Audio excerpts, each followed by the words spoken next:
TDP Janasena BJP పొత్తును Triveni సంగమంతో పోల్చడం కరెక్టేనా? నిజంగానే మూడు పార్టీలు సమన్వయంతో ముందుకెళ్తున్నాయా? పైకి కలుస్తున్నామన్న ఎమోషన్ లోపల నువ్వా నేనా అన్న డామినేషన్ నడుస్తోందా?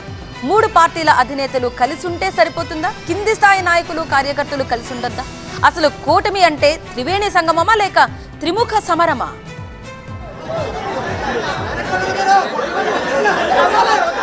బీజేపీకి సీటు కేటాయించారంటూ అనపత్తిలో టీడీపీ ఆందోళనలివి.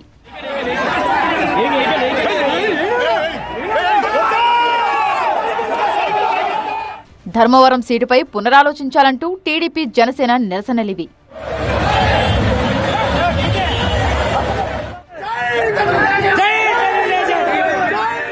ఇలా 3 సీట్లు 6 ఆందోళనలు అన్నట్లు నడుస్తోంది ఏపీలోని ప్రతిపక్ష కూటమి వ్యవహారం.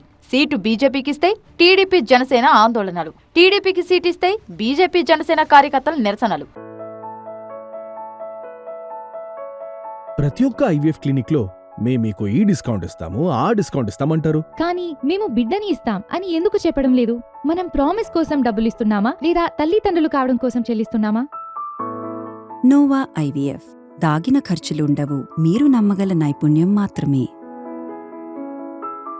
కాదని జనసేన క్యాండిడేట్ ని తెరపైకి తీసుకువస్తే టీడీపీ బీజేపీ శ్రేణుల ధర్నాలు. ఎక్కడ చూసినా ఇదే తంతు నడుస్తోంది. అప్పటి వరకు కలిసుంటే కలదు సుఖం అనుకుంటూ తిరిగిన నేతలు సీటు రాలేదని తెలియగానే నువ్వా నేనా అన్నట్లు వ్యవహరిస్తున్నారు. పొత్తు ధర్మాన్ని పక్కన పెట్టి ఫైటింగ్ కు దిగుతున్నారు. అధినేత నిర్ణయమే శిరోధార్యమన్న వాళ్లు సీటు రాకుంటే పునరాలోచించాలంటూ ఆగ్రహావేశాలతో షేడ్స్ మార్చేస్తున్నారు. ఎటు చూసినా సమన్వయం లోపమే కనిపిస్తోందంటున్నారు విశ్లేషకులు. కనీస పొత్తు ధర్మం పాటించట్లేదంటూ కామెంట్లు చేస్తున్నారు. ఇక కింది స్థాయి నాయకులు కార్యకర్తల తీరు ఇలా ఉంటే 3 పార్టీల అధినేతలు మాత్రం మాది ఒకటే మాట ఒకటే బాట అన్నట్లు వ్యవహరిస్తున్నారు.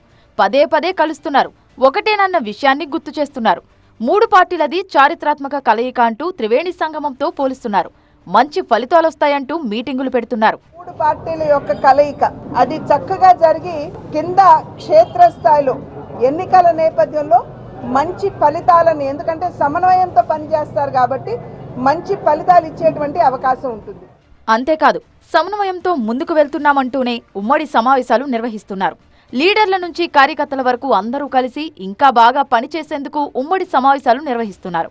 ఏప్రిల్ 4న లోక్సభ పరిధిలో, 8న అసెంబ్లీ స్థానాల పరిధిలో ఉమ్మడి సమావేశాలు నిర్వహించేందుకు కూటమి నేతలు సంకల్పించారు. మరోవైపు పార్టీ సొంత కార్యక్రమాలకు సైతం ఒకరిని ఒకరు పిలుచుకుంటున్నారు. మొత్తంగా 3 పార్టీలు ఒకటేనని, మంచి కోఆర్డినేషన్తో ముందుకు వెళ్తున్నామని గుర్తు చేస్తున్నారు. కూటమి అంటే 3 పార్టీల అధినేతలు, ముఖ్య నేతలు మాత్రమే కాదంటున్నారు విశ్లేషకులు. వీళ్ల మధ్య కాదు, 3 పార్టీల శ్రేణుల్లోనూ సమన్వయం ఉండాలంటున్నారు. కింది స్థాయి కార్యకర్త నుంచి పెద్ద లీడర్ వరకు మన కూటమి అన్న ఫీలింగ్ రావాలంటున్నారు.